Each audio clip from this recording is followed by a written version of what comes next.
Hindi pa rin makapaniwala si Caprice Cayetano na siya ang itinanghal na kapuso big winner sa katatapos lang na Pinoy Big Brother Celebrity Collab Edition 2.0. Masaya kahit maraming challenges ang naging journey ni Caprice sa loob ng bahay ni Kuya. Ang pinakamahirap daw para sa kapuso star ay ang pagka-miss niya sa kanyang pamilya sa loob ng 4 na buwan. Nung narinig ko pa lang po na big winner po ako, hinanap ko po talaga sila sa audience. Sabi ko, saan sila, mami? Gusto ko na silang i-hug. Kaya masaya po talaga ako na nakita ko po sila nung time na yon. Sobrang love na love ko po sila.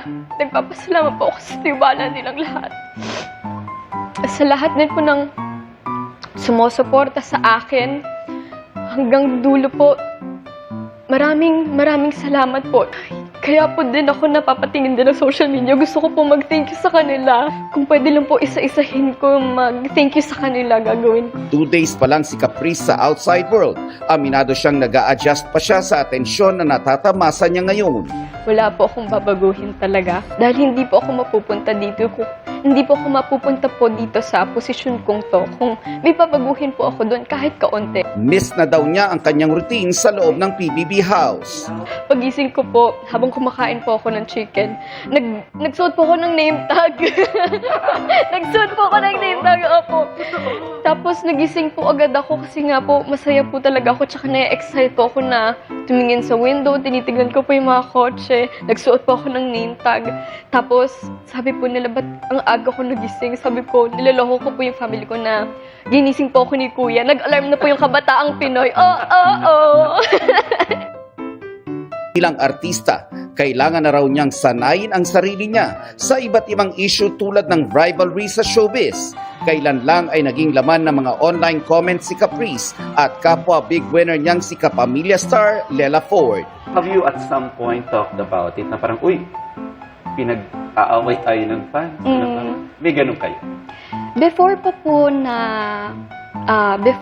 kami na mag-social media, ganon, nalaman ko naman na po yun. Tsaka sabi ko po talaga sa kanya, alam mo, wag ka mag-worry.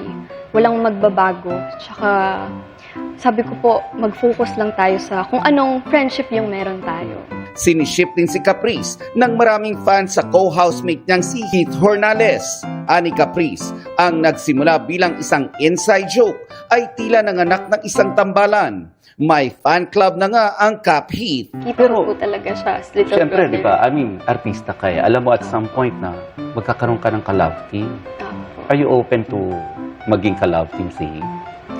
Ako po talaga, simula po nung pumasok ako sa bahay ni Kuya, ang goal ko lang po talaga is magkaroon po ako ng sariling career and mag-focus lang po ako sa craft ko.